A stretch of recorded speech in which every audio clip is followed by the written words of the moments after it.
السلام علیکم، افتخار ٹاکس میں خوش آمدید۔ میں ہوں ڈاکٹر افتخار۔ محترم ناظرین، ہم نے آپ کو پچھلی ویڈیو میں یہ بتایا تھا کہ مناسب مریضوں میں ایسپرن اور کولیسٹرول کم کرنے والی دوائی یعنی کہ اسٹیٹن کا استعمال دل کے دورے اور فالج کے خطرے کو 40% تک کم کر دیتا ہے۔ لیکن یہ سمجھنا ضروری ہے کہ ایسپرن اور اسٹیٹن دونوں ادویات ہیں اور کسی بھی دوائی کی طرح ان کے بھی سائیڈ ایفیکٹ ہوتے ہیں، اس لیے ان کے فوائد اپنی جگہ بالکل درست، لیکن یہ دوائیاں ہر شخص میں مفید نہیں ہوتی ہیں، بلکہ بعض اوقات یہ نقصان کا باعث بھی بن سکتی ہیں۔ آج کی ویڈیو میں ہم آپ کو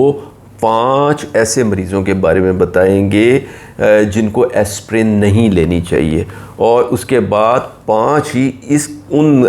پیشنٹس کے بارے میں بتائیں گے جن کو کولیسٹرول کم کرنے والی دوائی یعنی اسٹیٹنز کا استعمال نہیں کرنا چاہیے، کیونکہ ان لوگوں میں ان دونوں دوائیوں کے استعمال سے فائدے کی بجائے نقصان کا احتمال زیادہ ہے۔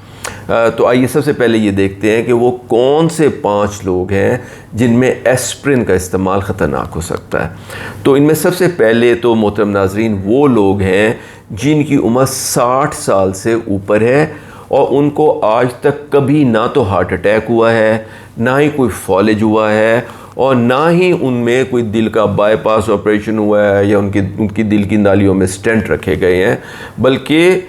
وہ ایسپرین کی ایک گولی روزانہ صرف اس لیے لے رہے ہیں کہ کہیں ان کو ہارٹ اٹیک یا فالج ہو نہ جائے، یعنی وہ احتیاطاً ایسپرین کا استعمال کر رہے ہیں، جس کو کہ پرائمری پروٹیکشن کہتے ہیں۔ ریسرچ یہ بتاتی ہے کہ 60 سال کے بعد، یعنی جب وہ 60 سال کی عمر کو پہنچ جاتے ہیں، تو اس کے بعد ان افراد میں جن میں ادروائز کبھی کوئی ہارٹ اٹیک فالج وغیرہ نہیں ہوا، نہ ان کا بائی پاس ہوا ہے، نہ ان کو سٹینٹ ڈلا ہے، نہ ہی ان کو دل کی کوئی ایسا تکلیف ہے،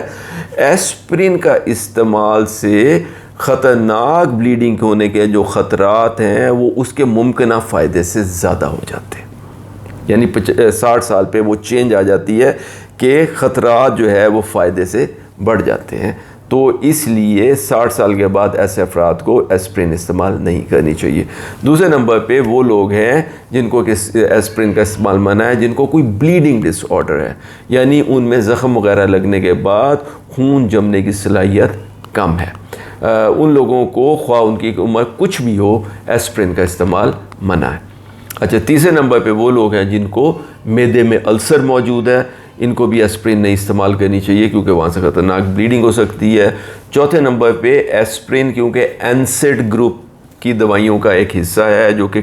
گردے کو نقصان پہنچاتی ہیں، اس لیے جن لوگوں کو گردے کی کوئی بیماری لاحق ہے، خاص طور پہ اگر ان کی کریٹینن جو ہے وہ 1 سے زیادہ ہے، تو ان کو بھی ایسپرین استعمال نہیں کرنی چاہیے۔ اور 5ویں نمبر پہ وہ لوگ ہیں جن کو دمے کی شکایت ہے، جن کو سانس کی گھٹن ہو جاتی ہے، خصوصاً سیزنل، کہ ان کو الرجی کے طور پہ دمہ ہو جاتا ہے اور ویز ہو جاتی ہے، یعنی ان کا سانس میں دقت اور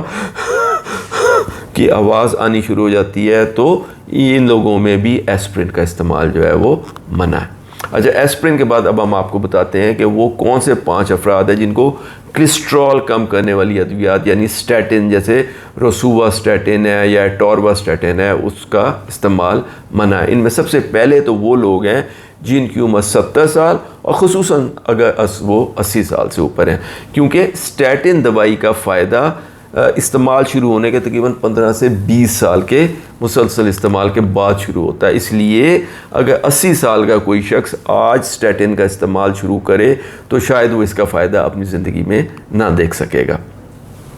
دوسرے نمبر پہ وہ لوگ جن کو جگر کی کوئی سیریس بیماری مثلا سیروسس وغیرہ ہے، ان میں بھی اسٹیٹن کا استعمال منع ہے۔ تیسرے نمبر پہ یہ جاننا بھی بہت ضروری ہے کہ الکوہل کے ساتھ اسٹیٹن کا استعمال خطرناک ہے، اور اسٹیٹن الکوہل کے ساتھ مل کے بڑی تیزی سے جگر کو خراب کرتی ہے۔ چوتھے نمبر پہ جو حاملہ خواتین ہیں یا وہ مائیں جو اپنے بچوں کو دودھ پلا رہی ہوں، ان میں بھی اسٹیٹن کا استعمال نہیں کرنا چاہیے۔ اور 5واں اور نہایت ضروری گروپ جن کو اسٹیٹن کا استعمال منع ہے، ان لوگوں کا ہے جن میں پٹھوں یعنی مسلز میں درد اور کمزوری کی کوئی بیماری مثلا مایوپیتھی یا مائلجیا وغیرہ ہے، اور ویسے بھی اسٹیٹن دوائیوں کا سب سے اہم سائیڈ ایفیکٹ جسم کے پٹھوں میں درد ہی ہے.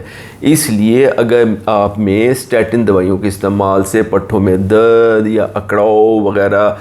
شروع ہو جاتا ہے تو آپ کو فوراً اپنے ڈاکٹر صاحب سے مشورہ کرنا چاہیے. اس لیے محترم ناظرین، کسی بھی اور دوائی کی طرح ایسپرن اور اسٹیٹن دوائیاں بھی جہاں بہت مفید ثابت ہو سکتی ہیں اور مریضوں میں دل کے دورے اور فالج میں بچاؤ کا باعث بنتی ہیں، وہیں بعض اوقات یہ نقصان دہ بھی ثابت ہو سکتی ہیں.